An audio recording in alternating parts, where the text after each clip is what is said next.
So may I request everybody to please mute yourself? I have muted, sir, everybody. Okay, okay, thank you, thank you. Okay, so good morning, everyone. It's really a pleasure to see such a large number of participants joining the Indore study circle. We are also very thankful to Mr. Kandaswamy, who has kindly agreed to talk to this group once again.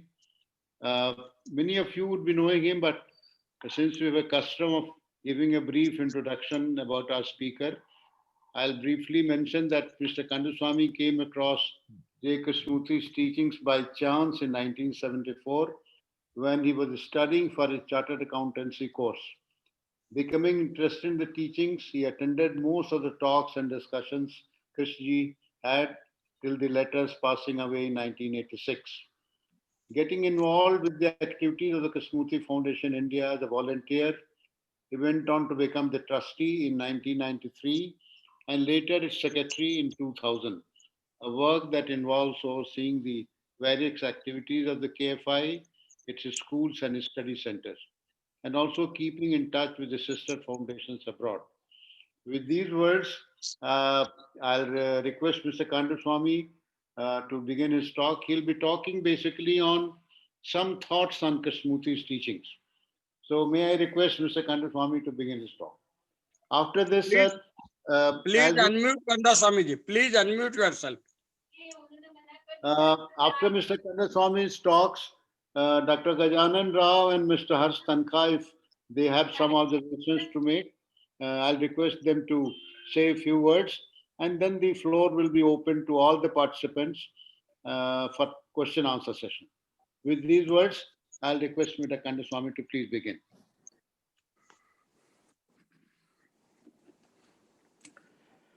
Thank you, Dubey ji. Well, let me at the outset confess that I am not going to say anything new under the sun, because many of us have taken this journey with Krishnaji's teachings for too long.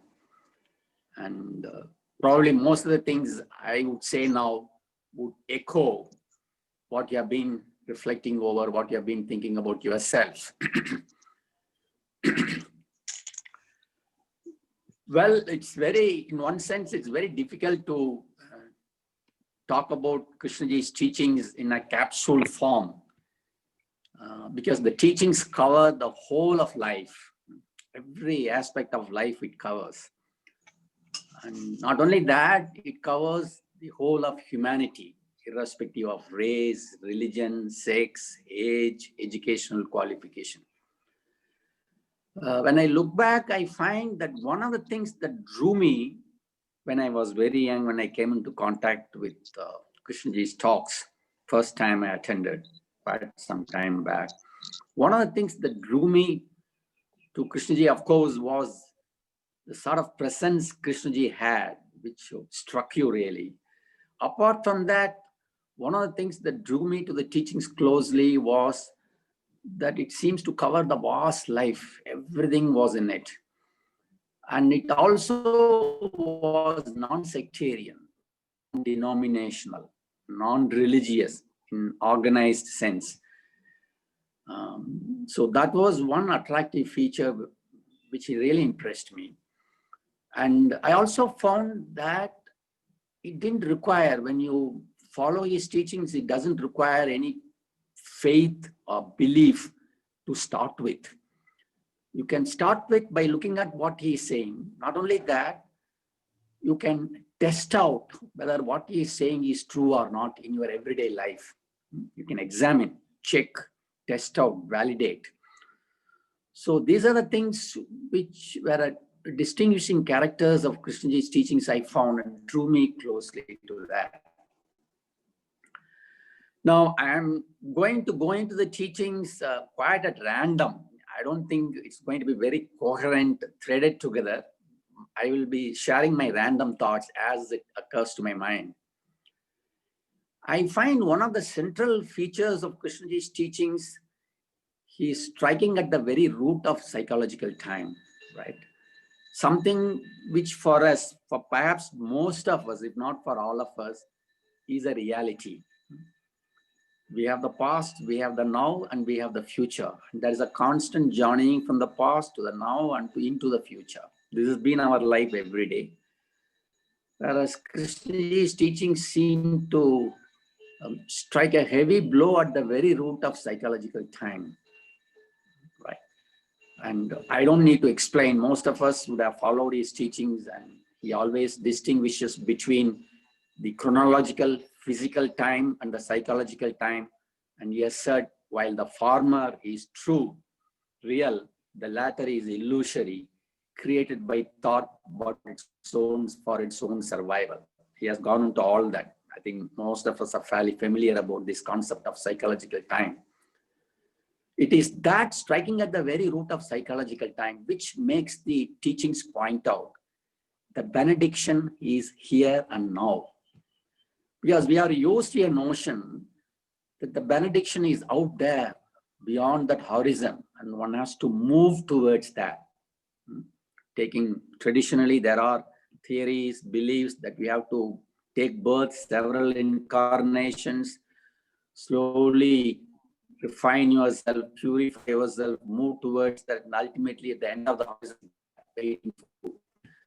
I think the teachings hit at the very root of this. He says it is here and right now, not out there, not in the tomorrow, not in the next week, not in the next month.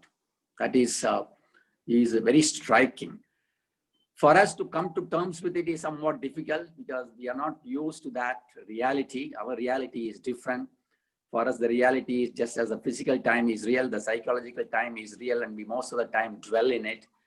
So, but this is what the teachings point out. And I find this is one of the essential distinguishing features of the teachings. Now, we are used to a traditional notion. I always wondered, is there a grace? I have always asked the question myself, is there an outside factor? Is there an outside agency? Because we find when we are tossed by the waves of life, we find we are not the master of our lives. There are so many things that happen beyond our control. So out of that, the feeling arises in one's mind, there's something as outside grace, something as outside factor. Now, traditionally, we are used to a very mythological concept of grace, as some external agency or external presence, figuratively speaking, raises its hands, and the rays flow out of the hands and come and hit your head. There is a chemical reaction within your brain cells, and something dramatic happens. We are used to this mythological portrait. But I've always felt there is something deeper in what Krishnaji is pointing out when he is talking about insight. And I have felt the blessing is the insight we come across. That is the real blessing, because the insight which you transcend thought, when we are in a state of silence, he points out insight comes into being. Seeing things as they are, clearly without any distortion. And seeing things as they are without distortion is the very blessing for us. Is the grace for us. This is how I have always wondered. So these are some of the new meanings I seem to feel when we come across the word insight or the psychological time. Now, it is not that a journey with Krishnaji's teachings is a very romantic, rosy journey all the way. A lot of milk and honey is flowing and you all feel perfectly at ease and nothing is being challenged. Many times I have also got into this mode of self-doubt, becoming rather hesitant about the completeness and authenticity of the teachings, right? Intermittently, not all the time. Once in a while, most of us have gone into that mode. A mode where you feel, well, the teachings all the time is pointing out very absolute states. Either complete enlightenment, complete absence of self, complete negation of self, complete negation of the so-called persona. It's not a partial insight. It's always a total insight in one flow, like a flash. So you do sometimes feel you are up against a wall, right? I have felt it intermittently many times, though the frequency of such feeling is coming down. I can't claim that I'm completely free of it once for all, right? I also sometimes wondered whether Krishnaji, being a biological freak, appearing as a biological freak himself, sometimes I feel that way, though it's open to question by himself, is rather harsh on the plight of humanity. Because many times we human beings are in a very deep state of, in a certain state of sorrow, which I sometimes feel is not a self-created sorrow. It is out there as a bondage. We are born into this world. We don't know why and how.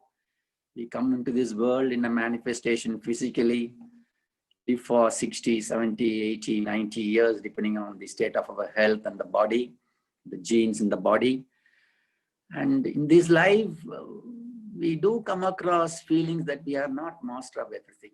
There are several things that happen, sometimes unexpected events, incidents, which create great amount of sorrow.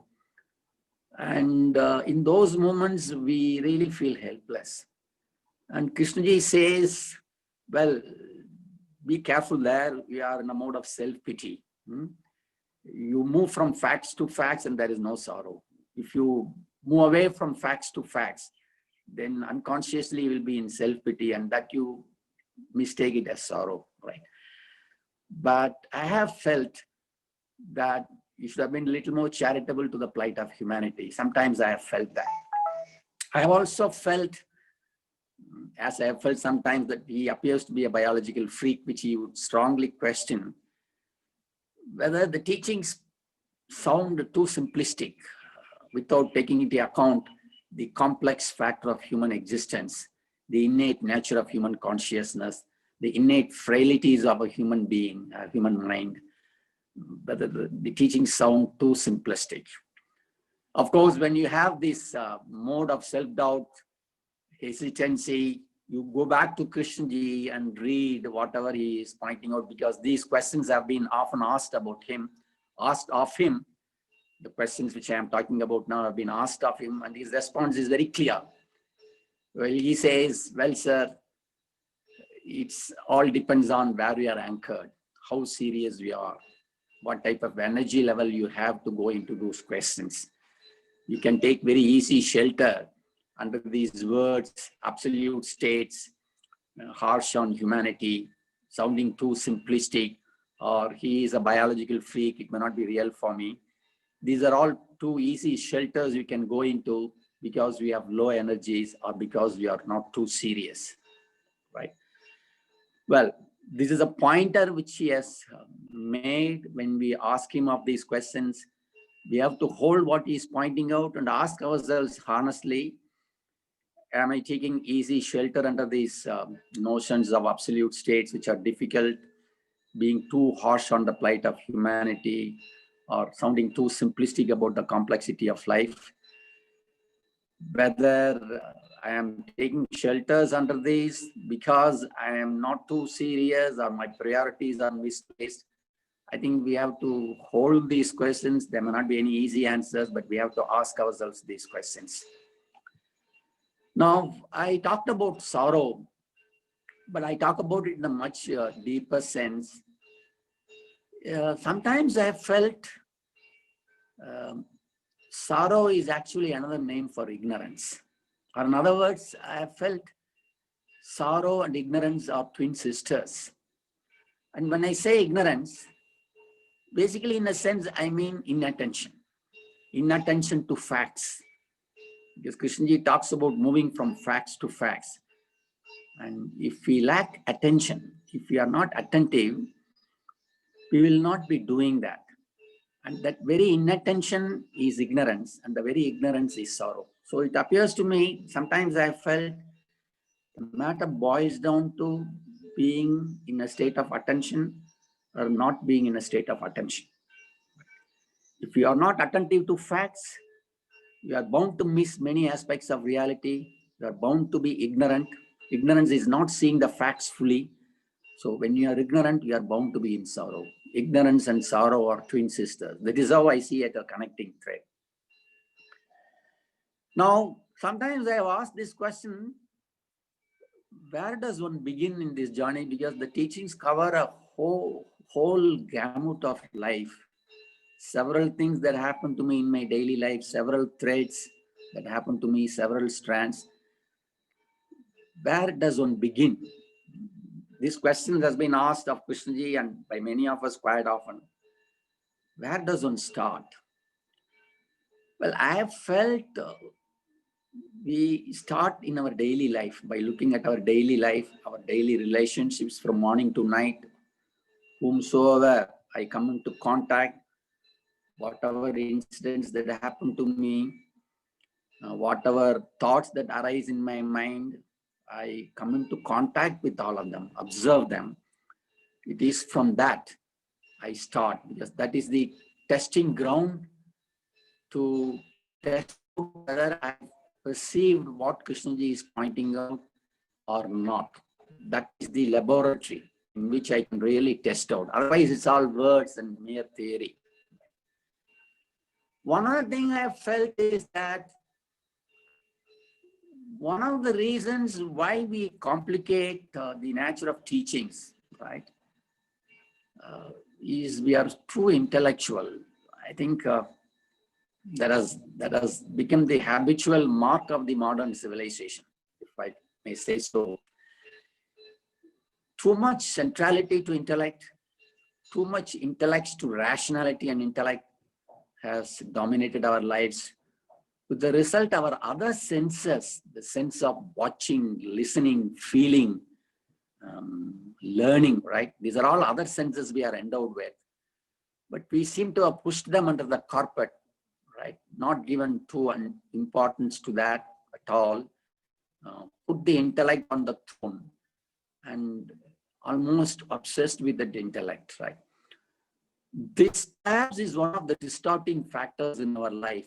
So the starting point to me, sometimes I felt, is beginning to restore a balance amongst the intellect as well as other senses in my daily life, nurturing my other senses, making them acute, making them operate at a very optimum capacity instead of merely bloating my intellect.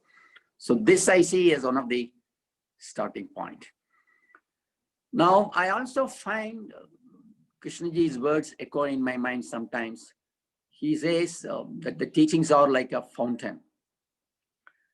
I can go to the fountain, draw water from that with a tablespoon, or I can carry a huge bucket, go to the fountain and take the waters, which quench the thirst in me.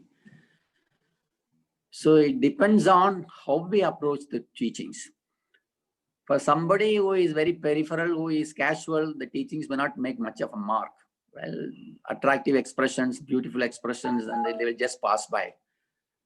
But if we are really thirsty, if we really want to go into the teachings deeper, I find we will certainly carry a bucket, not a tablespoon, and dwell into the fountain much more deeply. And there we will find some things which we have not found earlier. This is what I have felt. There is a traditional theory, the sense of absolute surrender. Many times, many religious people have talked about it. There is a traditional notion of surrender. You surrender yourself to some external grace and then allow whatever happens in your life, nothing will go wrong. When I have looked at Krishnaji's teachings, I have found a new meaning to this concept of surrender. I have always felt there is a hidden nuances in Krishnaji's teachings when he talks about surrender. Sometimes I have felt what we mean by surrender is nothing but thought seeing its limitation, its own limitation, completely without control or force. Thought seeing by itself quietly its own limitation in the scheme of things and coming to rest, coming to a state of repose is to me surrender.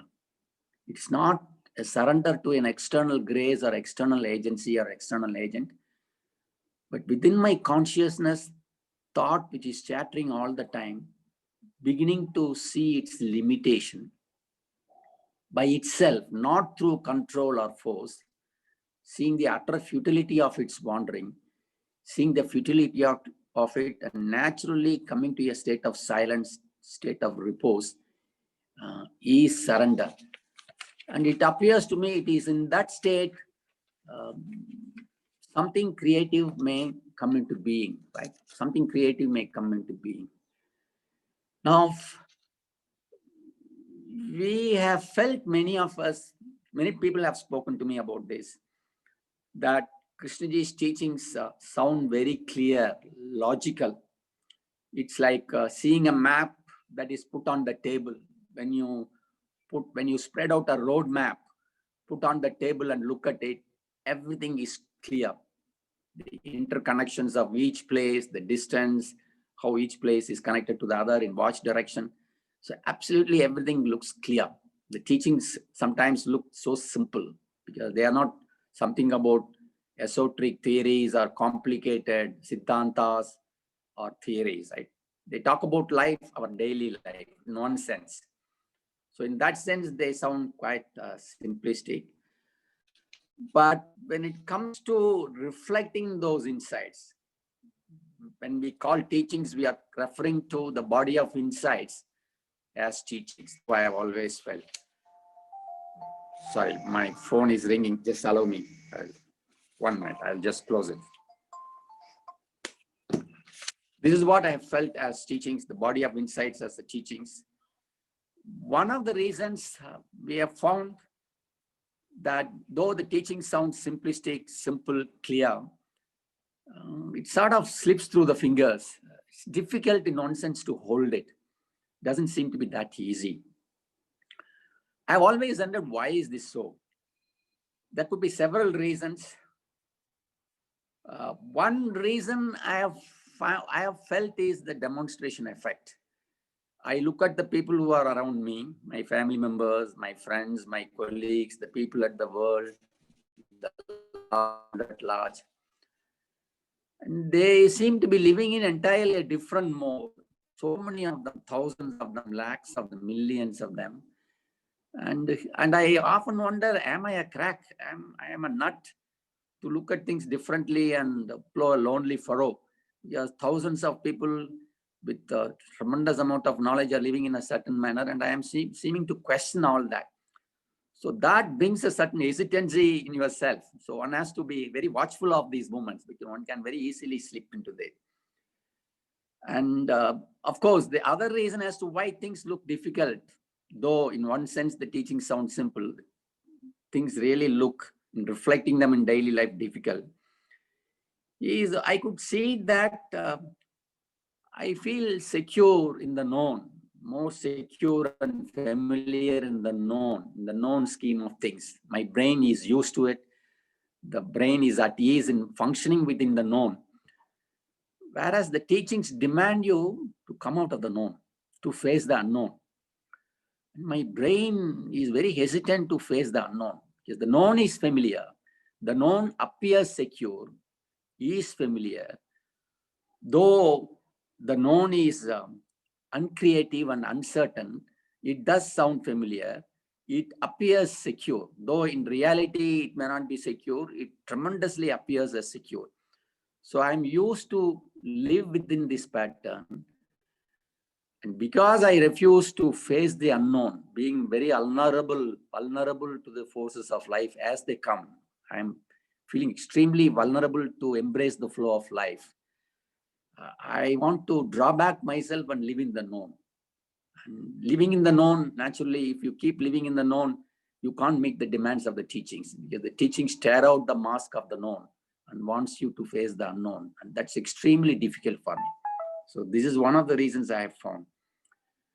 The other one, of course, much more familiar to all of us, the constant chattering in my brain with no sense of silence.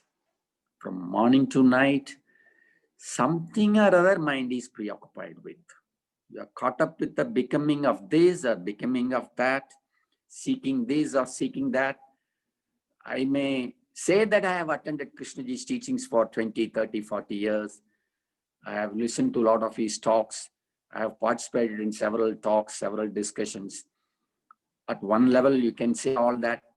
When it comes to the living of your actual daily life, if you are honest, you would find you do dwell in the past, not in the present. You do dwell in the future, not in the immediate present. You have no silence in the brain, right? We have to, of course, I also find this is one of the questions I have many times wondered to ask my colleagues and myself. In the role I display, in the role I perform, there are several things on us to deal with on a day-to-day basis. Several matters, several situations, several aspects, several challenges one has to deal with. How does one deal with all this very efficiently, objectively, but retain that sense of silence in the brain? Meet all that, but inwardly have that sense of deep silence. This has always been a puzzling question to me. Krishnaji says that is how one should live. Otherwise, we are just lost in the peripherals. He always pointed that out. One sees the value of what he is pointing out. But I have always found this a very challenging aspect in my life. To meet the flow of life, deal with obscene number of things efficiently, objectively, cleanly, but with a state of mind that's absolutely quiet, right? That I find is extremely challenging, I would say, if not very difficult. So this constant sense of preoccupation, seeking, becoming, is what makes the mind to chatter with no silence.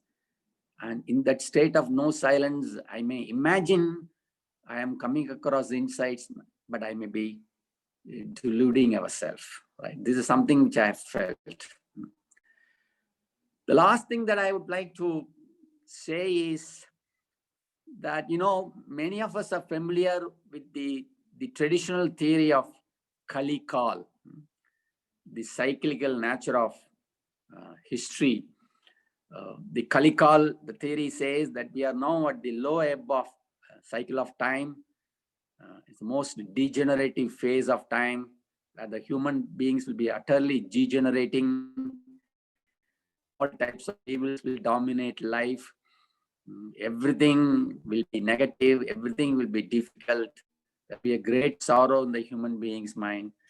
Though these are the distinguishing features of Kali Kal, the world is passing through the period of Kali Kal.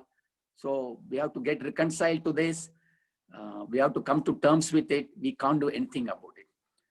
But I have always never been impressed by this historical theory of Kali Kal. I have always wondered that it is a very easy shelter that we put ourselves in, because that way you can shirk your individual responsibility to live rightly now, today.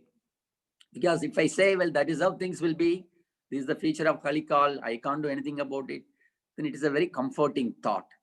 I've always felt this theory is rather illusory, which man has invented to take shelter, to avoid his own individual responsibility here and now. Right?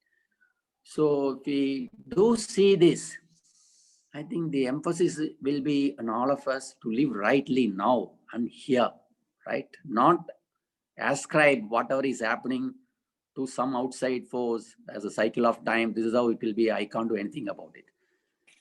This is something I have felt.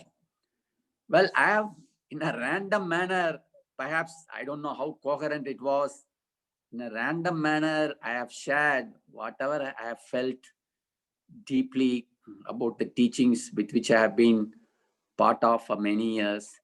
And I'm sure many of the things that I have said now and here would echo your own feelings and perceptions.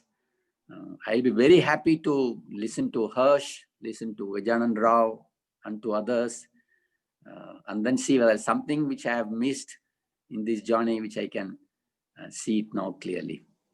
Thank you very much. I think I have spoken for about 35 minutes. I think it should not be too long.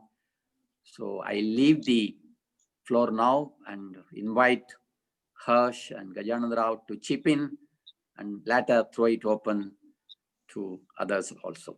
Thank you very much. Thank you, Mr. Kandaswamy. It was very interesting to hear you. Thanks a lot.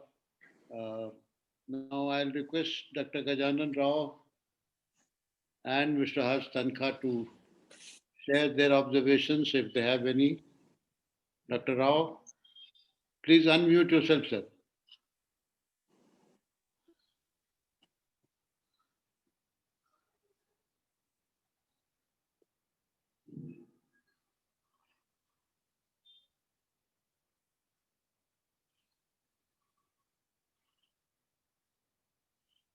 I think Dr. Rao has, he has Yeah. been unmuted. Yeah. Can you hear me? Yes, we can hear. Yes, sir. Go ahead. Yeah. Here it said the host has to unmute you, but then it's okay now. I expected this from Mr. Kandaswamy, who with all sincerity and truthfulness, which he is known for, come out exactly as to what our states are, which in relation to Krishnaji's teachings.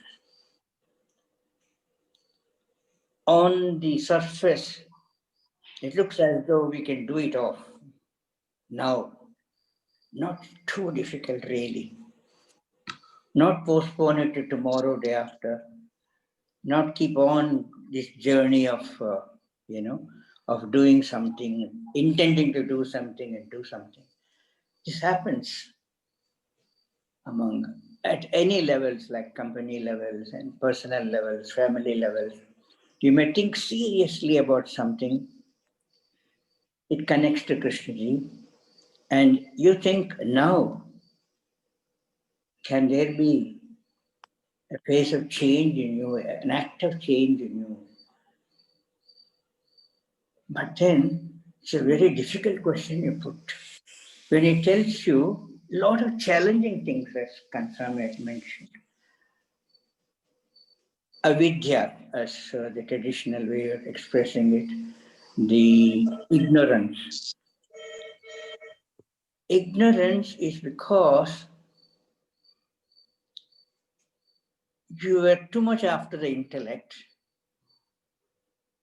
and you were inattentive when something very important had to come into you.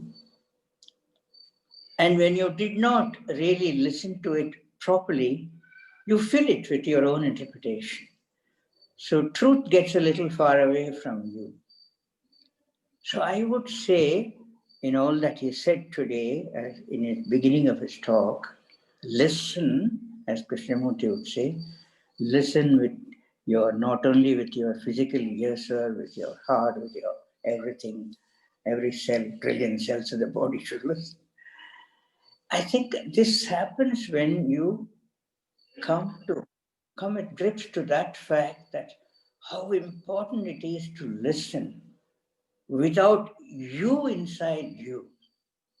But otherwise, we're all the time, debating, analyzing, and that goes on.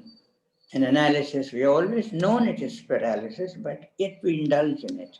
Nothing wrong, but provided we are conscious, we are moving fact, right? But Krishnaji has said something more which Kandaswamy mentioned, which I want to underline.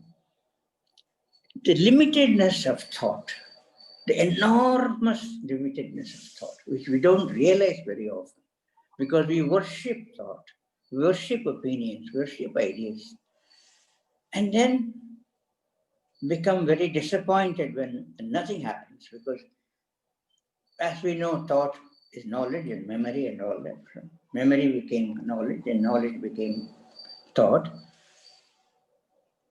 Thought is incomplete naturally because when you come to think of knowledge, it is limited because there is always something more to know.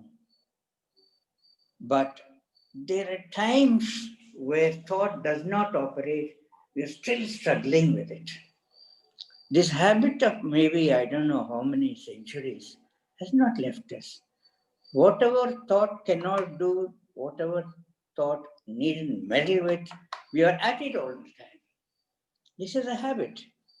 This is a tradition of the mind, maybe. because we thought this does the wonders. It took you to space, took you to moon, even Mars. It exploded bombs to destroy cities, and it made distance just nothing by your fast moving aeroplanes and all that. And we are about 30, 40 of us listening to each other at our own places. This Zoom, which is virtual, is almost looking real now. So much science which has come through knowledge is so precious to us that we tend to keep it as a jewel. But our jewel is not in the area of unknown to operate. We don't know the unknown, we have fear of unknown, and I don't know what we shall do about it. This is a challenge, but must be worked on. All of us should think about it today with Kandaswamy's initiation, that thought is an area which has its importance in a human being, but we let it operate too much. We dare not do that anymore. And something remarkable about Krishnamurti, and you don't understand it, but yet you need to understand it. There is no individual. How do you understand this? You are the world. You shall not go on working or spending your days in conflict. Can there be a day in your life with no conflict at all?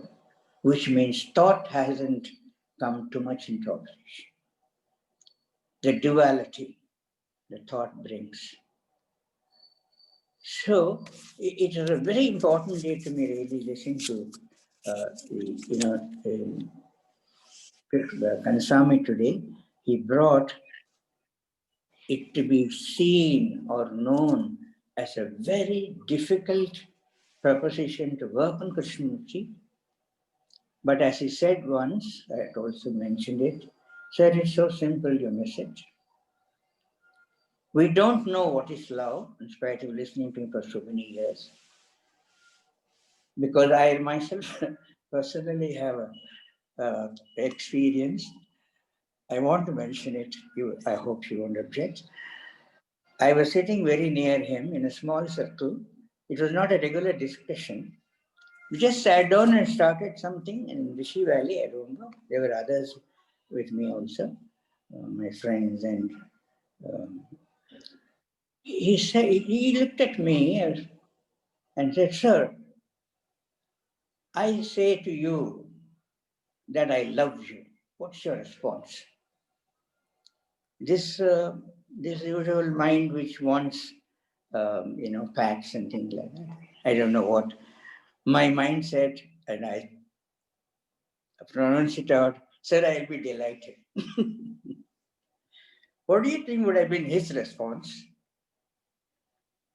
He put his head down on the floor and he was sitting down and didn't raise it for nearly half a minute. I was down in my heart. What's happened? Did he have something very, very unnatural and very, whatever, something very wrong? And he didn't tell me why he didn't like that sentence. Because love for him is not love. I love you, and you say, I'm very happy that you are my friend and all that. So I still don't know what exactly I should have said, nor did I clarify at that time. He said, put his hands like this, put his head down. So this is our learning from him, maybe. But then you are attracted to his teaching because straight away the result is peace. Straight away the result is such comfort in your own mind. The sense of relationship that I ever mentioned throughout these talks.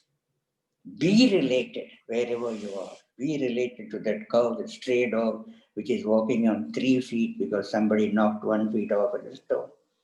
A beggar, a group of people by side of the road. They are just dwelling there with nothing as a roof, and it's about to rain as you're passing by a car. Your heart goes out to them. So I don't know. This sense of relationship, this relationship itself is life. When he says so many times, what is the relationship with neighbor state, neighbor person who's living?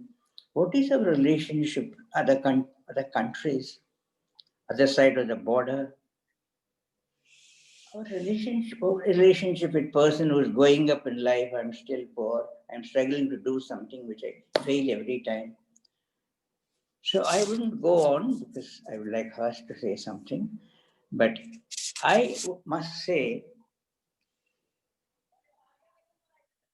when you listen to Krishnamurti, one sentence like this, as I was first entering the meeting of his 1970, "Sir, is there a difference between the queen on the throne and the boy playing marble on the road? Are they not the same?" Coming from an Orthodox Brahmin family where my grandmother will run away from an untouchable the moment he sees her, it felt so nice to hear this. So we are all so equal. So like inside your skull and inside your skin, aren't you the same like anyone else? This really brings us all together. He said so many things to bring the world together. Together was a strong sentence anytime. That kindness, that love, which I probably brought it down to just being delighted of his love. But I think we all ought to learn to meditate. That's what I feel. That meditation which may drain the 1,000 years of accumulation, thousands of years of accumulation. I'm not me. I'm an ancestor 10,000 years ago. So that imprint has to leave.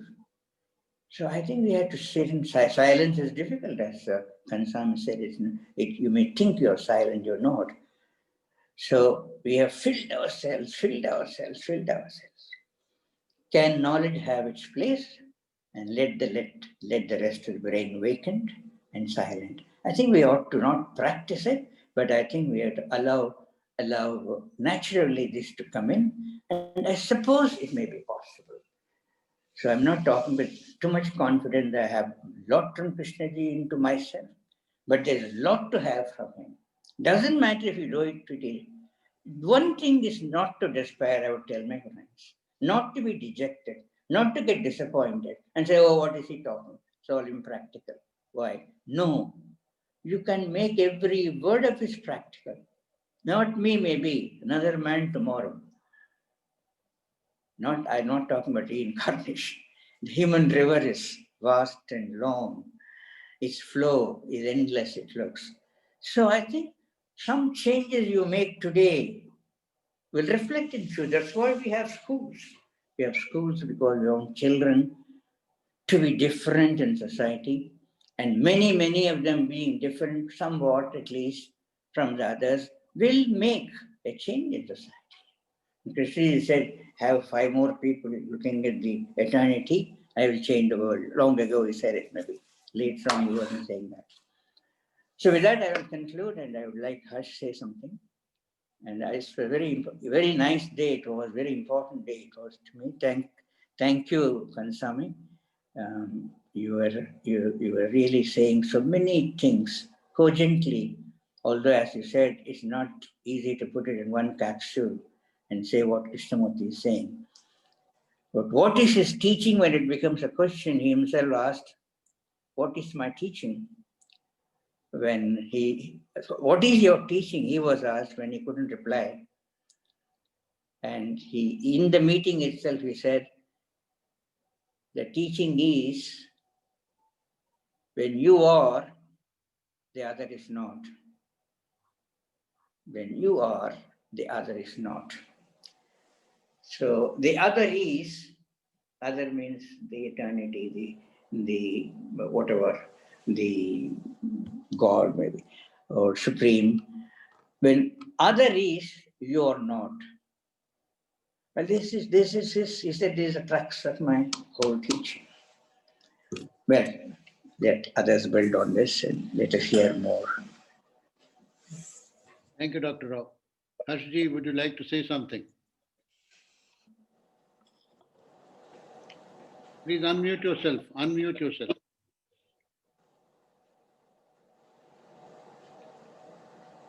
Sushil ji, would you ask Prakash ji to unmute Mr. Harsh Tankha?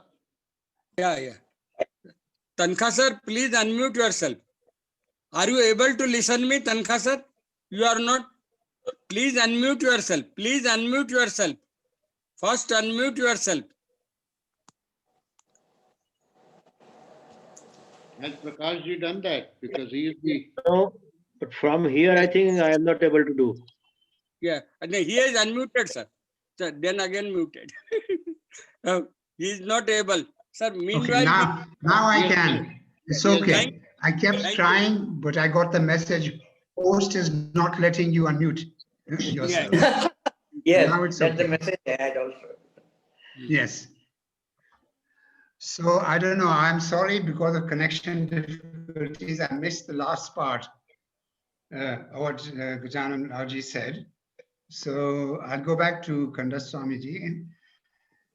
Well, I think you spoke very honestly and very outlined what all of us face.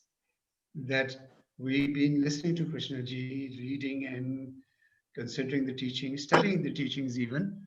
So in our day-to-day living. And I think a very important one question you raised was the question of psychological time. And I think we should consider this a little bit more. Because what it means is that essentially that there's no psychological development. It's not that today I'm psychologically in some way, and then tomorrow I will psychologically improve. Now, this is a little different from normal psychiatry, psychology, and where people they work at it. I have some fears, then I work with a psychiatrist and he helps me to lose, and it works. So I do change, having lost a little bit of fear about some particular thing. So in ordinary psychology, there is a kind of psychological development. And because of that, we can see that we can learn to be a little bit more in control of our anger, or a little bit more, and we call this psychological development. And in time, and this happens in time, it requires also looking at oneself. And so it's easy to confuse, therefore, this kind of psychological development with what Krishnaji is talking about. So Krishnaji is very clear to us. He says several things. One of them is the first step is the so there needs a kind of sea change in the way that we perceive the world, and that's not the end. That's not what we're aiming for. That's not what is. That's the beginning, and then we proceed in our life with that insight, if we can maintain it. So that's part of the challenge. I think Gajanan Raji, you yourself said at one point that he talked about how things are subtle, that you can miss the subtle part of what he's saying. And that is so. And I was suggesting in one point that you shouldn't listen to the words, because as was said, Krishnaji is laying out the whole of consciousness like a map, pointing to certain parts of it. And if you get too mesmerized by the content, you get too mesmerized by him talking about fear and talking about sorrow and talking about, which is what we tend to do, and think that that is what he's about, then that, my sense is not what he's really saying.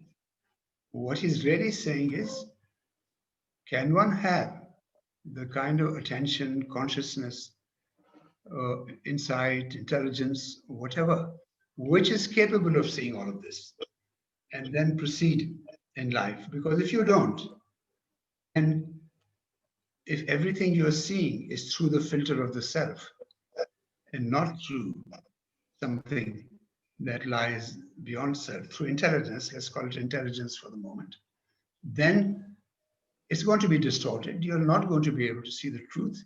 Your own background is going to distort what you're saying.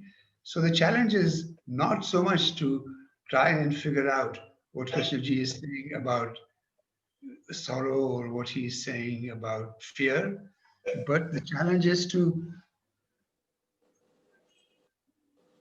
for it to, and it clicks, it's an insight. When you get that insight, you are changed. Parakji spoke very eloquently in one of these things where he spoke of the time when he heard in California, in Ohio, and suddenly he saw things differently. And then, now that didn't mean that he suddenly became a realized master, or however you want to think about it. It does mean that, but his action in life changed, as does ours. I think those of us who have gone into this and have been touched by Krishnamurti at some point have some kind of inkling of what it is to have a silent mind, what it is to have the intelligence, and then we begin to see. Then becomes the challenge to see what gets in the way. Why can we have this all the time? Because the challenge is to move through life with that. Not try and figure out what fear is. That will happen when you encounter fear in yourself or in others or around you. Then you will see what fear is if you are seeing it. And not all of it all at once. Next time you will see more. So even Krishnaji, every time that he was talking about fear or sorrow or pleasure, he would talk,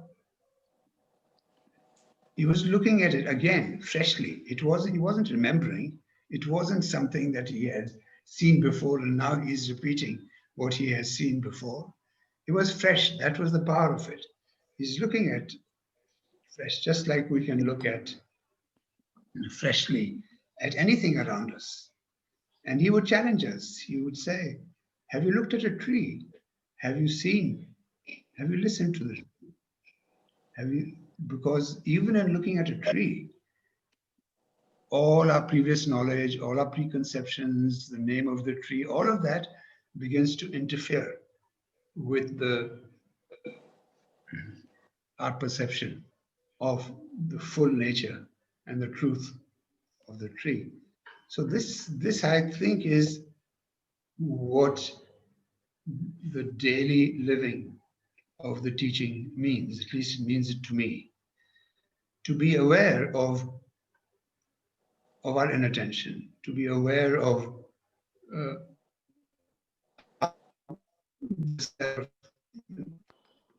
and the past and your background interferes with the perception of the truth.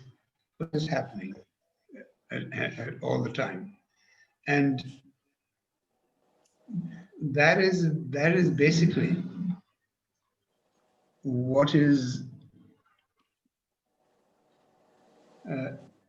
and what we can do. I think the purpose of this discussion, at least my purpose in this discussion, is to continue to bring our attention back to the things that are important, not to discuss the final points of fear or the final points of something, but in that I feel that the way we have YouTube videos that are, Krishnaji talking about deep anxiety, how do you deal with it? Okay, he talks about it, but he talks about it because he's trying to get you to see that a different mind is necessary, not the normal everyday movement of thought. And so if you really, and he's always challenging us, to question everything, to not take what he's saying for granted, to not So I think that is another important function of a group of people discussing things together, is we should question. We should question Krishnaji. Is it so? Is it so that time are related?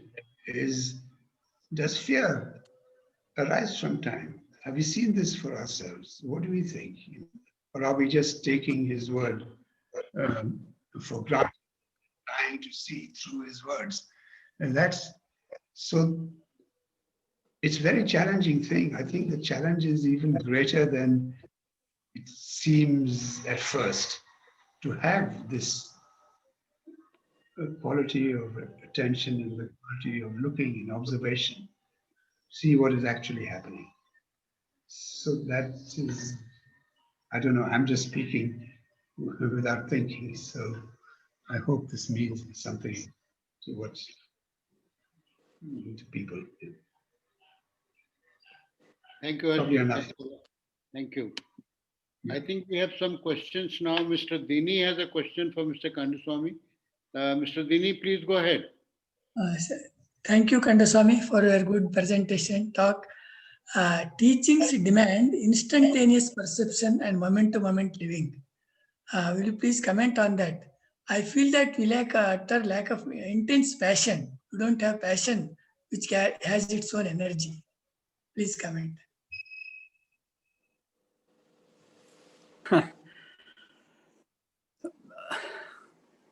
Well, one has to see in oneself what are the blocks, right? I have to observe myself. If I find the perception is not clear, sort of cobbled, either I lack the energy or I'm not really serious into what I am trying to understand or explore, or I'm too preoccupied with hundreds of other things.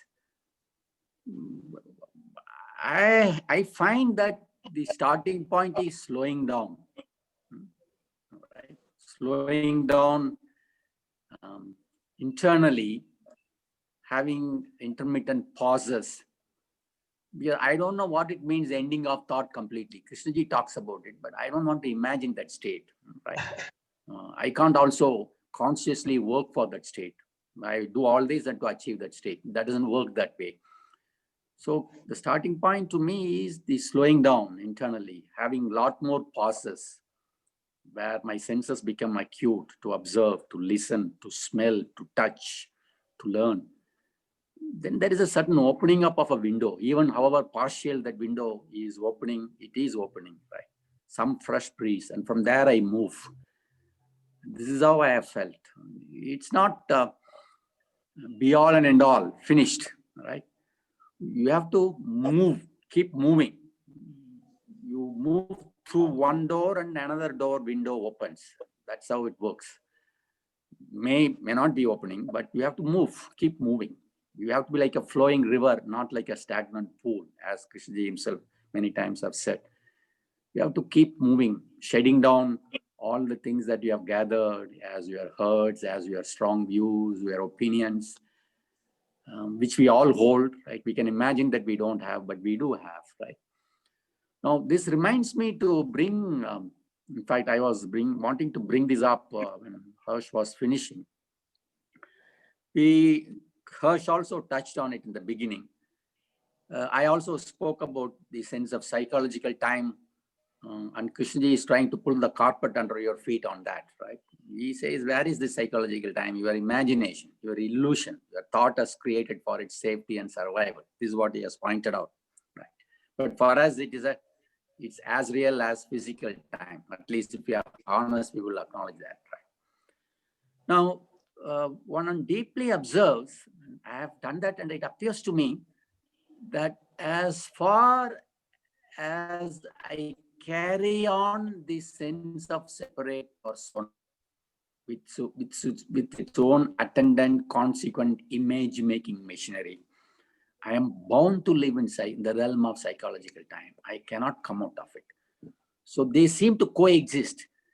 The sense of separate persona that I seem to have within me, within my consciousness, right, with its own separate field of consciousness, and its image-making machinery intact, all the time working.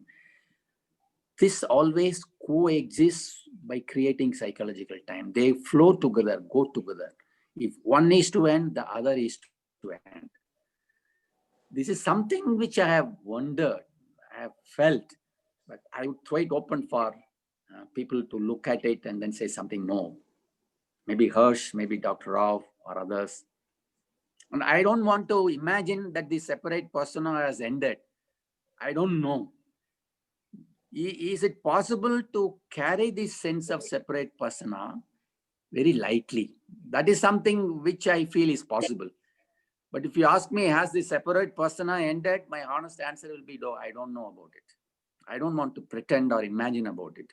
But it is possible, as I could see, that you can hold the separate persona very tentatively, very lightly, without making an obsessive weight around it. You can hold it lightly and move on in life. Because generally we feel that if we do that, we will be pushed around in life. We won't be able to survive in life. Many people will football us. People will push us around to corners. But I think that's too quick a conclusion to make. It may be possible. The beauty of life is that you can hold this sense of separate persona very lightly and still move in life very richly, very happily. It's possible. I don't think it is impossible. This is different from the ending of the separate persona, and I don't want to speculate on that. I don't want to pretend that it has ended for me as it has ended for Ramana or ended for Krishnaji, as many people feel. This is where I would say that. Sir, may Thank I you, sir. request Thank you. Harshad Parikh, sir? Dubey, sir, may I request Harshad Parikh, sir? Yeah, please. Harshadji, please go ahead. Can you unmute yourself? Please unmute yourself. Okay, are you able to hear? Yes, Yes. yes, clear. Okay.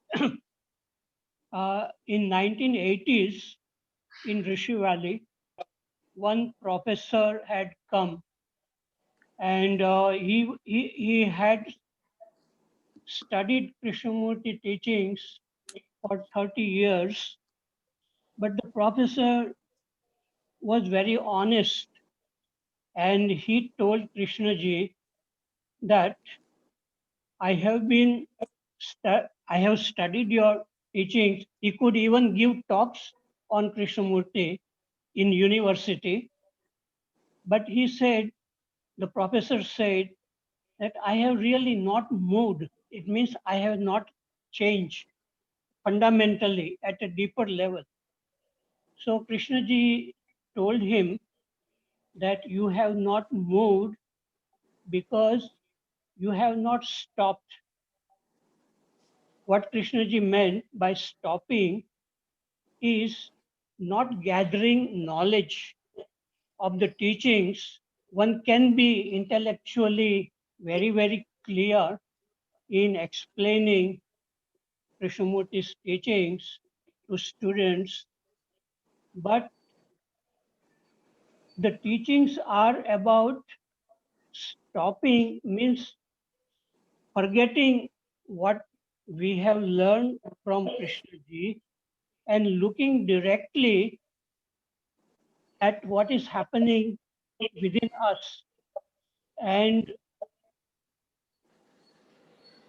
that freedom to look at ourselves, it requires that we be alone and very, very curious and very, very attentive, very honest, and looking at exactly what is happening in our mind, how these thoughts are moving, and to look at very clearly. Again, it requires a kind of freedom to look. So what happens in our life that when we are young, we are seeing things very clearly, the objects, and there is a curiosity, and there is not so much learning process. But when we go to school and university, we learn too many subjects and we learn languages, and we get too much knowledge, and that this knowledge, it prevents us in looking things in a very fresh way, and thinking becomes like a habit. So this is the main problem for most human beings, and probably more difficult for intellectual people to look clearly without knowledge. And I myself, I learned many subjects. I became an engineer, but my mind was chattering a lot and I was not aware. It was like going round and round in thinking only. But by chance, I came across a book and Krishnamurti was asking questions, very, very good questions, that why we are thinking too much, from where does it come, and why we have so many problems, and what is the source of all these problems. And so all these problems which humanity faces, the source is in thinking. And from thinking comes the sense of I or me, and then the duality starts. So I think our main problem is looking, stopping and looking without any motivation, being very, very curious. And once that happens, that we become very curious and we forget about what we have learned, what Krishnaji has said. So freedom from the known, that is what the teachings are. And some people can get it very quickly, what Krishnaji says. And people who think a lot, I think they can go on thinking, having dialogues, and there is a clarity. As like one person who came to Krishnaji and he said, the more I have thought about love, the clearer it has become. So Krishnaji asked, has love become clearer, or what you think about love? So we can know everything about love, but without having love. And that love means having no sense of I or me, no person who is loving, you know. So this is the difficulty. And one artist, he came and he was a very good artist, but he got depressed because of some problem and had a dialogue with Krishnaji. And the Krishnaji, during that dialogue, he said, the word parrot has blocked you from looking at the thing which flies. So we lose this ability to see the thing, but we look through the words which we have learned. And so our looking becomes very dull and we really don't see it. So in Krishnamurti's teachings, in these simple sentences, I find that it is possible to really look without thinking and looking at very fresh, as if looking for the first time, even the people whom you have known, or a tree you are seeing every day, to see fresh. And that is the real beauty I find in Krishnamurti's teachings, is to forget all this knowledge, all the ideas, and come direct to what is. Okay, I have said enough. Thank you. Thank you, Arshad bhai. If I can pick up where Harshad ji has left, I think you said it very clearly, but I think we can focus on one point, which is despite the fact that we are looking with the kind of clarity that you're talking about, there is still the need to be thinking. Kandaswamy is organizing the administration of the foundation. I'm teaching mathematics. So thought has a place. And thought, this talking of the cessation of thought is too simple, it's too abrupt. It has to continue, but somehow to be detached from it, so that we are observing even the thinking about practical matters without self. See, there is something contradictory about saying, I am going to be free of the self. It doesn't make sense. And Krishnaji points that out. He says, the moment you are observing yourself, this is when he talks about the observer. Who is the observer? And so can there be just observation? No observer and the observed. And so life is going on. But this is the challenge. We get drawn into it. We get sucked into it. We get sucked into by our attachments. We get sucked into by our desires. You know, we are worried about our children, or we are worried about our job, and then that draws us back, even if we can maintain a degree of detachment from movement of the self, because that's going on. It's just going on. When I go to the passport control, you ask me what my name is and what my nationality is, I have to tell them, you know, it's not that I'm suddenly free of name and nationality in that sense. So it's, but to be caught in it, to lose the relationship to the whole, to lose the wholeness of observation. I think a gentleman asked, you know, about how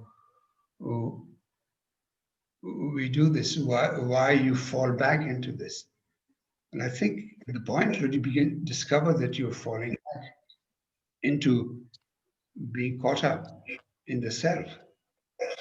And it needs not to try and get back to the state of being free, having this very clear observation, but instead learning, discovering, questioning, why are you falling? What's actually happening? Because that's what's actually happening, that you are being drawn into the self for some reason or the other. So that is, as I think we spoke about it, we all agree we need this kind of attention. But if we don't have it, then what? Then we have attention. Is it real for us? Are we seeing that we are inattentive? I've seen the saying like that, he's inattentive. So that's what we need to observe, the inattention. That is, I think Krishnaji goes so far, but we have to find this out for ourselves. It's true that the observation of inattention is attention. So there's a kind of paradox over here. So this being drawn into the current of thought, being free of the current of thought, this is a delicate edge that requires very careful observation, which we have to stay alert to. And yeah.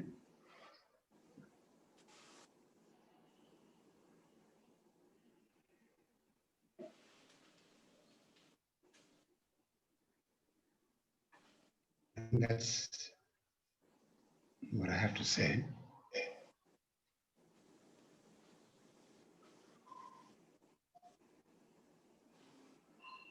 Do we have other questions?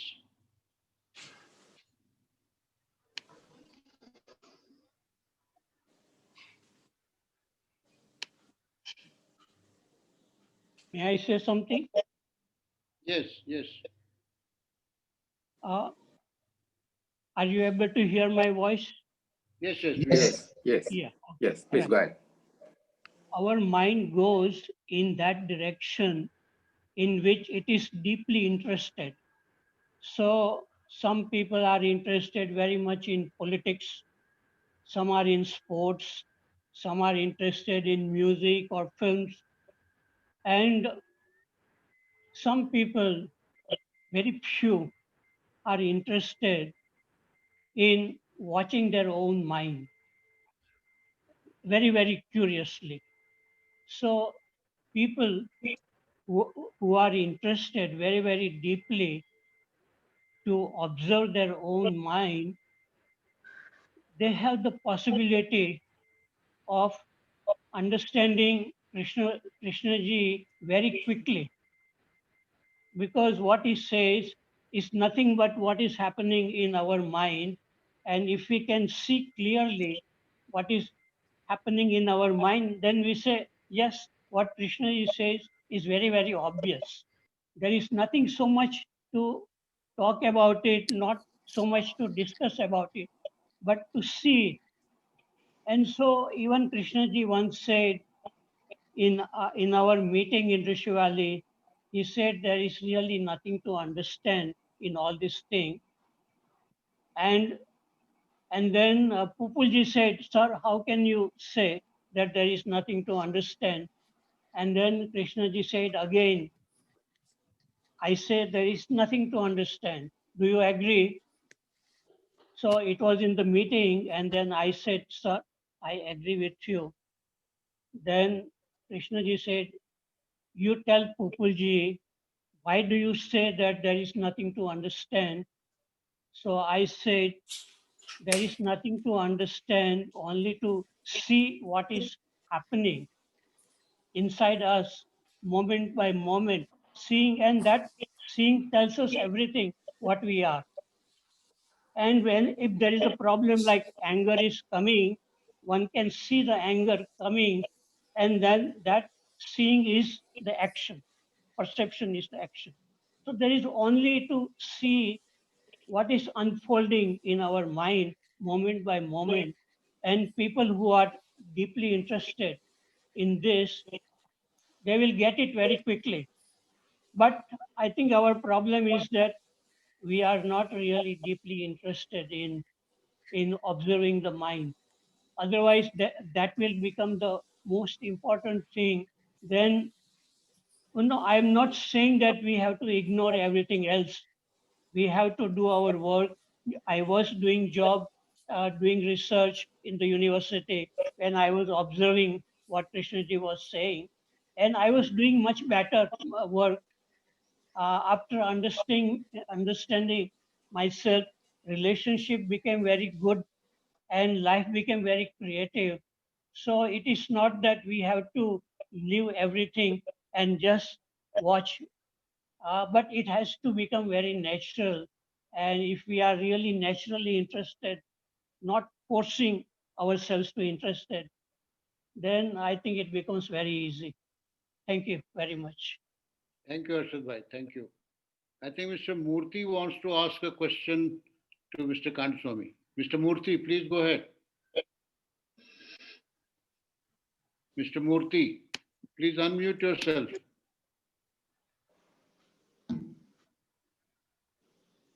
Yeah.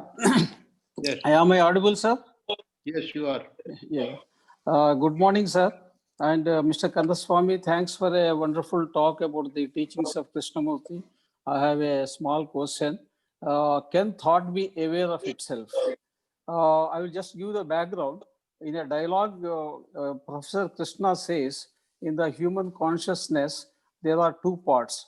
One is the subjective part dominated by thought, the self, I, me, myself, and all that.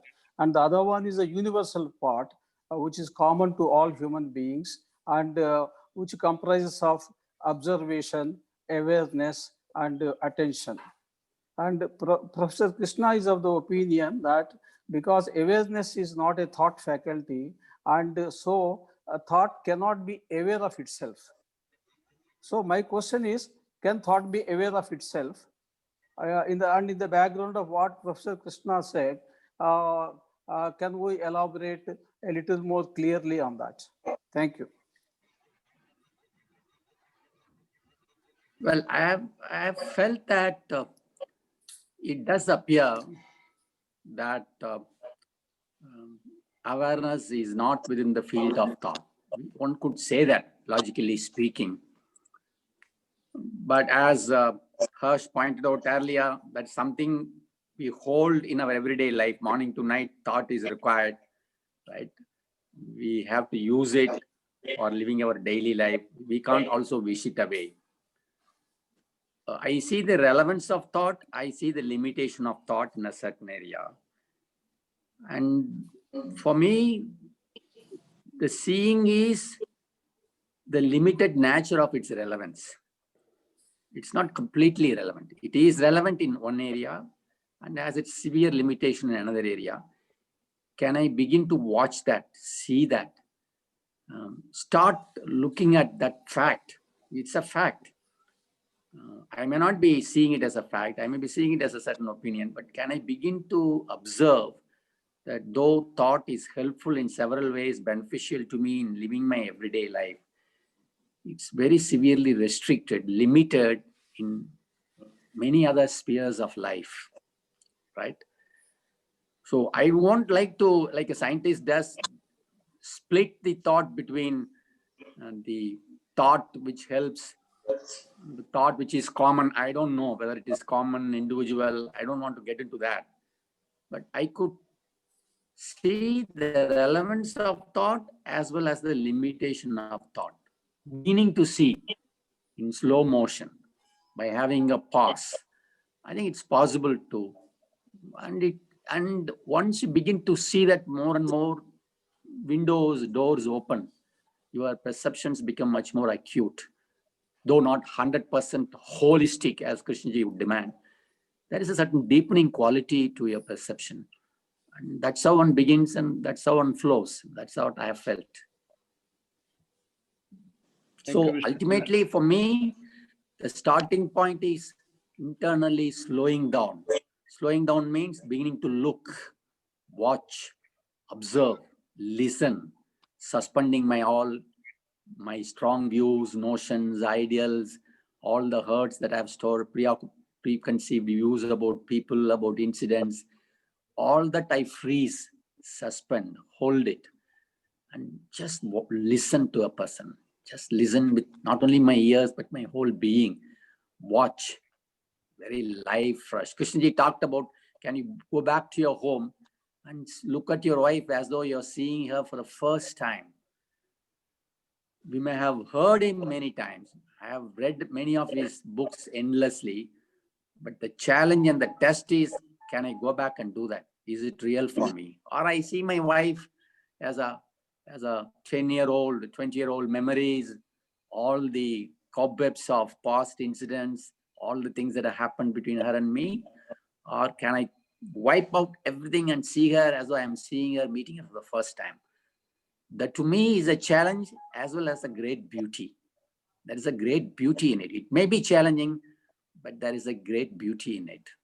So one has to start very near, very close, slowing down, beginning to look up, suspending your preconceived ideas. That is how one begins. And that will take you somewhere. I don't know where, but it will definitely take you somewhere. There will be a certain deepening quality. Thank you, Mr. Kandaswamy. I think we have two more questions. One is from George and then Savitaji. George, please go ahead. Yes, sir. First and foremost, I'd like to thank Mr. Kandaswamy ji for this wonderful talk, as usual, actually. The question which I wanted to put is, when Mr. Arshadji pointed out the incident which happened with Papulji, where K said, it all takes for you to look, to see. And when I heard that, it looked so simple. But having gone through the teachings of Krishnamurti, I have come across so many different kind of types of seeing where K himself has pointed out. To say few things, that is, K talks about, as Gajananda was saying, you have to listen with your inner ear. In the same way, you have to see with your inner eye. That is one thing. And you have to see with everything, all your nervous system and all. There is another kind of seeing. He talks about seeing without the interpreter. And another thing he says is one should have the capacity to see the whole tree in the very seed itself. So or is there a different kind of seeing, or is there only one kind of a seeing which K talks about? I think either Mr. Kandaswamy ji or Mr. Harshad ji can enlighten me on this. Harsh? Yes, well, this is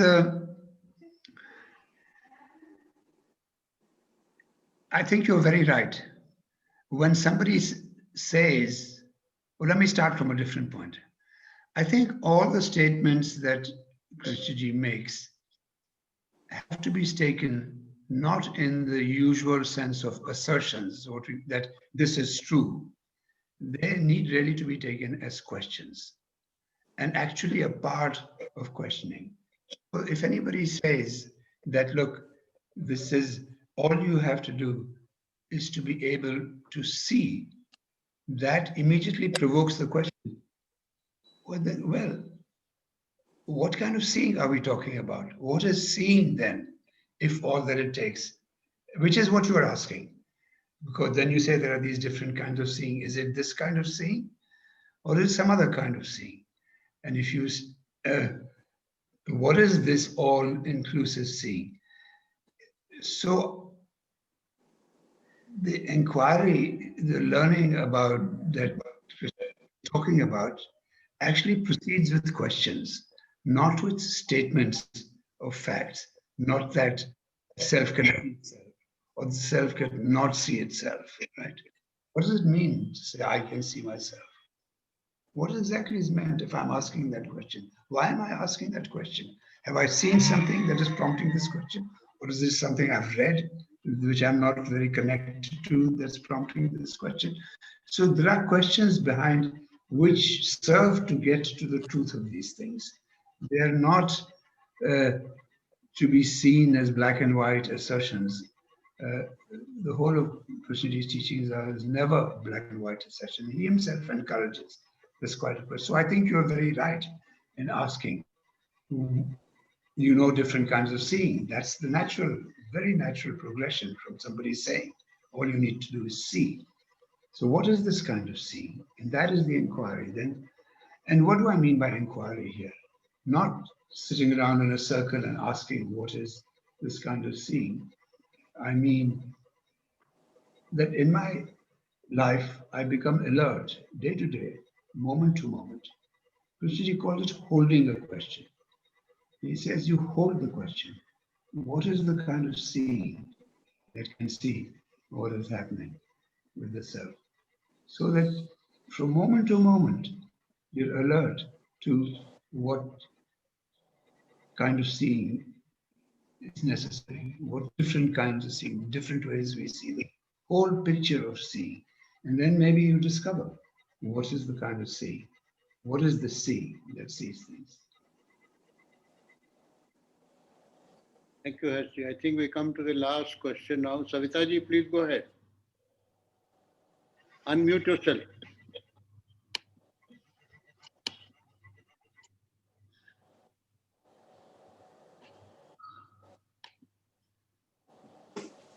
Kandaswamy ji, namaskaram. Can you hear me? Yes, yes, please go ahead. Please go ahead.